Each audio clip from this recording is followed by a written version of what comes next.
In 2026, something strange is happening in America. While most cities are raising rents, cutting services, and pricing people out, a handful of towns are doing the opposite. They're offering cash, free land, housing incentives, and tax breaks, not to corporations, but to regular people willing to move in. This isn't a scam, it's not a lottery, and it's not new, but it's spreading fast. Across the U.S., small towns are running out of people, schools are closing, businesses can't find workers, homes sit empty, and local governments are realizing something uncomfortable. Without residents, nothing else survives. So instead of waiting, they're paying people to come back. Some towns offer thousands of dollars in relocation grants. Others give away buildable lots for free. A few cover moving costs, childcare, or even student loan payments. The goal is simple: bring people in, keep them there. But here's the catch most people miss. These programs aren't advertised nationally. They're buried on town websites, local development pages, regional nonprofit announcements, which is why most Americans never hear about them until the incentives are gone. In this video, we're counting down 10 U.S. towns offering real money and land to new residents in 2026, how the programs actually work, who qualifies, and what they don't tell you up front. Because free land isn't free if there are strings attached, and cash incentives don't matter if there are no jobs, no internet, or no schools. Some of these towns are perfect for remote workers. Others target families, tradespeople, or entrepreneurs. A few may surprise you with how livable they actually are. Before we start, hit like, subscribe, and share this video, because opportunities like this disappear fast once word gets out. Now let's start with the first town that's literally paying people to show up. Town number 1, Tulsa, Oklahoma. $10,000, cash to move, stay, and work. Tulsa isn't experimenting anymore. By 2026, it's one of the most proven examples in America of a city literally paying people to relocate and stay. Through the Tulsa Remote Program, the city offers $10,000 in cash incentives to remote workers who move to the area for at least 1 year. And this isn't a tax credit or reimbursement buried in paperwork. It's real money, paid out in stages, starting shortly after arrival. So why would a city do this? Because Tulsa understands something many places don't. People are economic infrastructure. Bring in residents with steady incomes, and spending follows. Restaurants survive. Schools stabilize. Neighborhoods recover. The requirements are straightforward. You need full-time remote work, legal permission to work in the U.S., and a willingness to live within the Tulsa area. There's no income cap, no age limit, and no requirement to buy a home. And that's where the housing angle gets interesting. Tulsa's cost of living remains far below national averages. Home prices, while rising, are still accessible compared to coastal markets. Renters coming from high-cost states often find themselves saving hundreds, sometimes thousands per month, even before the cash incentive kicks in. But the real value isn't just the $10,000. Tulsa Remote also provides a co-working space membership, community events, and built-in networking. For many newcomers, this solves the biggest problem of relocation: isolation. You're not just moving to a city, you're joining a cohort. Critics point out the trade-offs. Public transit is limited, summers are hot, and job opportunities outside remote work can be narrower. But for people already working online, those drawbacks often matter less than affordability and stability. By 2026, thousands have already relocated through this program. And Tulsa hasn't pulled back, it's doubled down. That tells you something important: the math is working. Town number 2, New Haven, Connecticut. $10,000 grant for first-time homebuyers. At first glance, New Haven doesn't belong on a list like this. It's a historic Northeast city with Ivy League proximity, not a shrinking rural town. But in 2026, New Haven is aggressively using direct financial incentives to keep people from leaving and to bring new residents in. The city offers a $10,000 cash grant to first-time homebuyers who purchase a primary residence within city limits. No repayment, no hidden interest. Real money applied directly to closing costs or down payments. And that changes the equation. In markets where upfront costs lock people out, this grant can be the difference between renting forever and owning. For young professionals and families priced out of nearby metro areas, New Haven suddenly becomes viable. There's more. New Haven also offers additional incentives for energy-efficient upgrades, historic renovations, and neighborhood stabilization zones. Stack those programs together, and some buyers receive tens of thousands in combined benefits. Why is the city doing this? Because population stability matters. When residents leave, tax bases erode, schools suffer, vacant properties multiply. New Haven isn't waiting for decline, it's trying to front-run it. Housing prices here remain mixed. Some neighborhoods are appreciating, others struggle. That's exactly why the incentives exist, to guide demand where it's needed most. The trade-offs are real. Property taxes are higher than national averages. Winters are cold, and not every neighborhood offers the same quality of life. But for buyers who plan strategically, especially those using grants to offset long-term costs, New Haven offers something rare in the Northeast, a city actively helping you buy in. In 2026, that's becoming less common by the year. And as demand spreads outward from overpriced coastal hubs, cities like New Haven are betting that a little cash now creates long-term residence later. Town number 3, Topeka, Kansas. Up to $15,000 to move, rent, or buy. Topeka doesn't just want new residents, it's willing to compete for them. Through the Choose Topeka program, the city offers up to $15,000 in relocation incentives for people willing to move and work locally or remotely. Renters can receive up to $10,000, while homebuyers can qualify for the full amount. That's not a rebate. It's a direct incentive paid out over time to encourage long-term settlement. The reason is simple. Topeka has housing, infrastructure, and job openings, but not enough people staying. Young professionals leave for larger metros. Families move once incomes rise. The incentive is designed to reverse that flow. Housing prices remain one of Topeka's biggest advantages. Compared to national averages, both rent and home prices are significantly lower. That means the relocation bonus doesn't disappear into a landlord's pocket. It actually goes towards stability. Remote workers are especially attractive to the city. They bring outside income without requiring new local jobs. That money circulates through the economy, supporting restaurants, services, and local businesses. But Topeka isn't hiding the trade-offs. Public transportation is limited, winters are harsh, and nightlife isn't going to rival major cities. This program isn't aimed at lifestyle chasers. It's aimed at people prioritizing affordability and predictability. One important detail: incentives are tied to employment verification and residency requirements. You must live in Shawnee County and maintain qualifying work. Leave early, and incentives can stop. By 2026, Topeka has refined the program based on earlier cohorts. Retention rates matter more than raw move-in numbers. That shift tells you something. The city isn't just buying headlines, it's buying residents. Town number 4, Lincoln, Kansas. Free land with build requirements. Lincoln, Kansas takes a more old-school approach. Free land. Yes, actual buildable residential lots offered at no cost through the town's free land program. No lottery, no bidding war, just a commitment to build a home and live there. The goal is survival. Small towns like Lincoln face a shrinking tax base, aging population, and declining school enrollment. Free land is a way to reset the cycle, bring in families, stabilize services, and keep the town alive. Here's how it works. Approved applicants receive a residential lot at zero cost, but must begin construction within a set time frame and meet minimum square footage and design standards. This prevents speculation and ensures long-term residency. Infrastructure, roads, utilities, sewer, is already in place. That's critical. Many free land offers fail because development costs are too high. Lincoln's lots are genuinely ready to build. Housing costs remain extremely low by national standards. For people willing to build modestly, total home costs can come in far below even small city prices elsewhere. But this isn't for everyone. Job options are limited. Remote work or self-employment is often necessary. Amenities are basic. Entertainment is what you make it. That's the trade-off. Lincoln isn't selling excitement, it's selling ownership. A chance to live without crushing housing costs, property taxes, or rent increases. By 2026, programs like this are no longer rare. They're a sign of what happens when towns decide people are worth more than empty land. Town number 5, Harmony, Minnesota. Cash incentives plus home building support. Harmony, Minnesota is a textbook example of how small towns are getting creative to stay alive in 2026. Instead of waiting for growth, Harmony decided to manufacture demand by helping people build homes and settle long-term. The town offers cash rebates to new homeowners, particularly those who build new single-family homes within city limits. While the incentive amount varies based on the size and value of the home, some residents receive several $1,000s back after construction. This isn't just about filling lots. Harmony's population declined for years as young residents left for larger cities. Schools faced shrinking enrollment. Businesses struggled to hire. The town realized that without intervention, the decline would compound. Housing is the pressure point. Land is affordable. Lots are available. The missing piece was upfront cost. By offering rebates, Harmony lowers the barrier to entry for families who want space but can't justify city prices. The town also streamlines permits and inspections.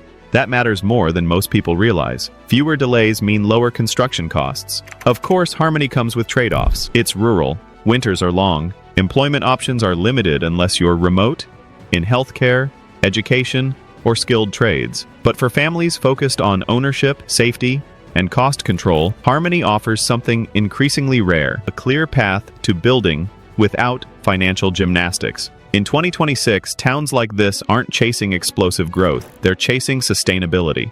Town number 6, North Platte, Nebraska. Cash grants for homeowners and renters. North Platte sits at a crossroads, literally and economically. Once a rail and logistics hub, the town has struggled with population stagnation despite having jobs, housing, and infrastructure. So, in response, local development groups launched relocation incentive programs offering cash grants to new residents. Through regional partnerships, North Platte offers financial assistance for renters and homebuyers who move and commit to living locally for a set period.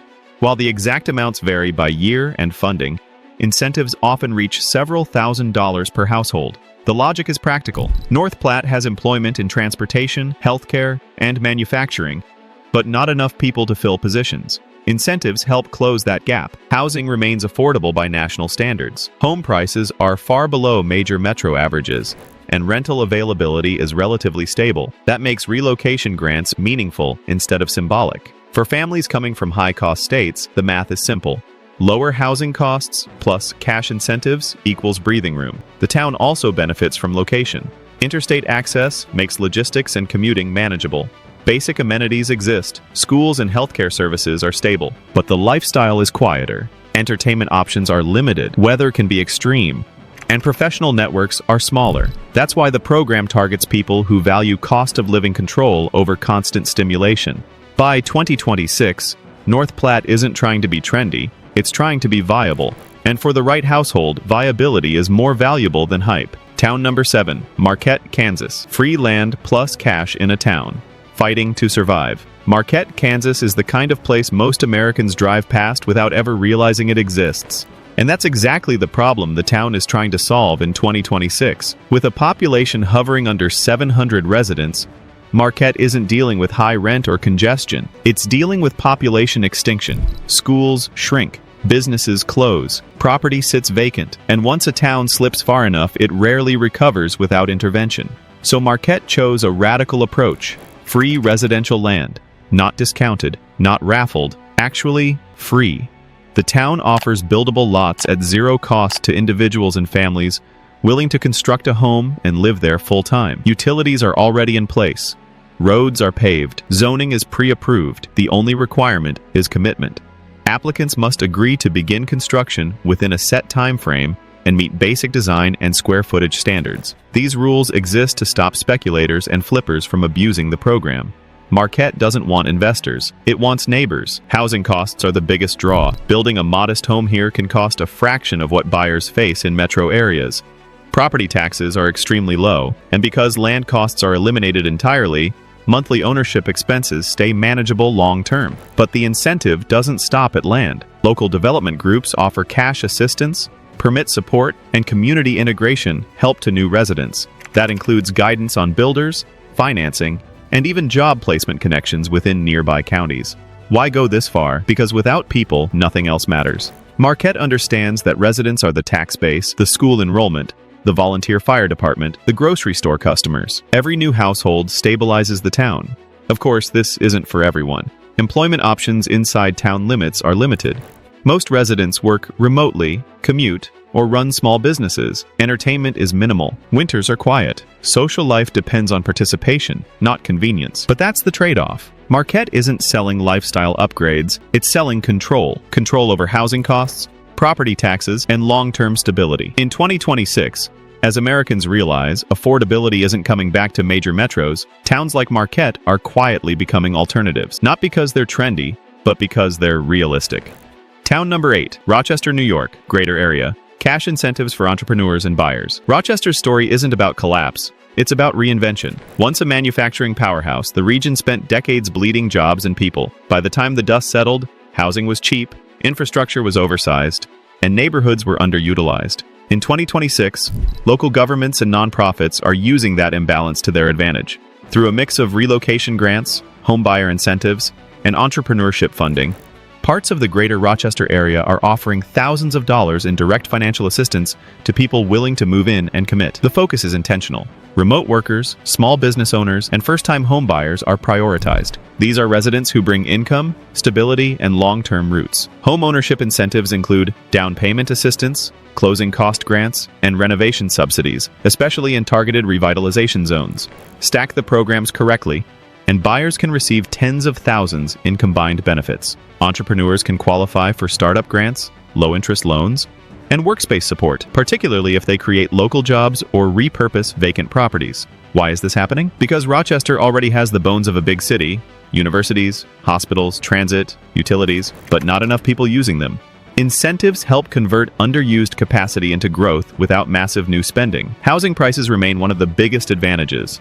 Compared to national averages, home prices are low. That makes grants meaningful instead of symbolic. But there are realities to acknowledge. Property taxes can be high in certain areas. Winters are long. Neighborhood quality varies block by block. Success here requires research and strategy, not blind optimism. That's why incentives exist. They're designed to offset risk and attract people willing to look past headlines. For many newcomers, the math works. Lower purchase prices plus grants equal manageable ownership. For entrepreneurs, startup costs are dramatically lower than coastal markets. In 2026, Rochester isn't paying people to move because it's desperate. It's paying them because it sees opportunity where others see decline. And that's often where the best deals live. Town number 9, Detroit, Michigan. Select neighborhoods, land for $1, and cash to stay. Detroit is the most misunderstood incentive city in America. People hear Detroit and picture abandonment. What they miss is that in 2026, Detroit is still one of the only major U.S. cities actively transferring land and property to residents at near zero cost, and backing it with financial incentives to keep them there. Through city-led and nonprofit programs, Detroit offers vacant lots and homes for as little as $1 in designated neighborhoods. But this isn't a free-for-all. The city has learned from past mistakes. To qualify, buyers must commit to living in the property as a primary residence, renovating within strict timelines, meeting renovation standards tied to habitability. This filters out flippers and attracts long-term residents. But here's where Detroit stands out. In addition to low-cost land and homes, residents in targeted areas can qualify for down payment assistance, renovation grants, property tax relief, and utility support. Stack these programs correctly, and the total incentive package can reach tens of thousands of dollars. Why would a city do this? Because Detroit has infrastructure built for nearly twice its current population. Roads, schools, utilities, transit, already paid for. Empty houses don't generate taxes, people do. The city understands that occupancy is more valuable than short-term revenue. Housing costs are the headline. You can still find properties for prices that sound fake to coastal buyers, but the real opportunity lies in sweat equity. Renovation costs are real, but so is long-term upside if neighborhoods stabilize. The risks are equally real. Crime varies by block. Services are inconsistent. Some neighborhoods are improving rapidly, others are not. This is not a set-it-and-forget-it move. Detroit rewards people who research deeply and commit long-term. It punishes those who expect instant transformation. That's why incentives exist, to compensate for uncertainty. In 2026, Detroit isn't paying people because it's failing. It's paying people because it understands something many cities don't. Repopulation is cheaper than rebuilding from scratch. For the right buyer, Detroit offers something almost extinct in America: ownership at a scale that feels like the past. Town number 10, Grafton, Illinois.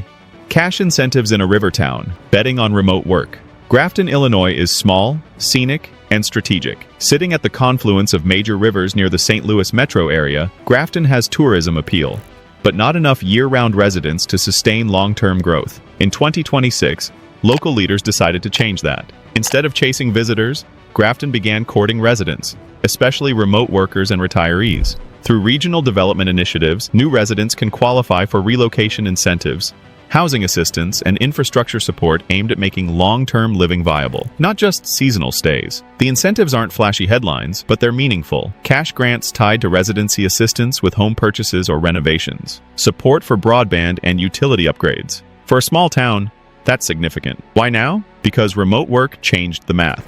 Grafton doesn't need factories or office towers. It needs people with stable incomes who spend locally. Housing prices remain relatively low compared to nearby metros. Older housing stock is common, which creates opportunity for buyers willing to renovate. Incentives help offset those costs. The town also benefits from proximity. St. Louis is close enough for healthcare, airports, and major shopping, without the daily cost of city living. But Grafton isn't pretending to be something it's not. Flood risks exist and are managed through zoning and insurance. Job options inside town are limited. Schools and services are small scale. This is intentional living, not convenience living. That's why incentives matter. They compensate for trade-offs and reward commitment. Local governments have learned that people willing to move somewhere like Grafton aren't chasing nightlife. They're chasing control over cost of living and pace of life. In 2026, that mindset is growing, slowly, quietly, but undeniably. And Grafton's approach reflects a larger shift happening across America, mostly outside the spotlight. It's towns realizing that attracting one stable household, one family that shows up, works locally or remotely, enrolls kids in schools, shops on Main Street, pays property taxes, and puts down roots, is often worth more than chasing hundreds of tourists who arrive on Friday, leave on Sunday, and never invest in the future of the place. For people who feel priced out, burned out, or just mentally done with constant volatility, towns like Grafton aren't a downgrade. They're not a compromise. They're not settling. They're an exit ramp, away from congestion, speculation, bidding wars, and cities that no longer feel designed for the people who actually live in them. An exit ramp away from places where housing is treated like a financial instrument instead of shelter. If this video did one thing,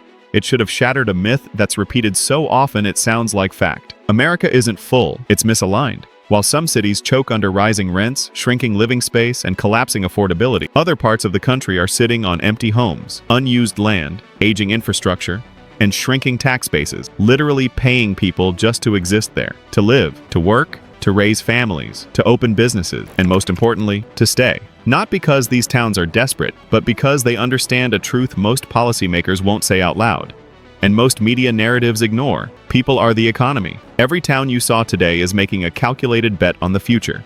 They're trading short-term incentives for long-term survival. Cash today for stability tomorrow, land now for a tax base later, a slower kind of growth that actually lasts, instead of booms that burn hot and collapse just as fast. But here's the warning no town puts in bold print on the application page. These offers don't last. The people who benefit are never the ones waiting for perfect conditions or official permission. They're the ones paying attention early, before the real estate blogs arrive, before speculation sets in, and before opportunity turns back into competition.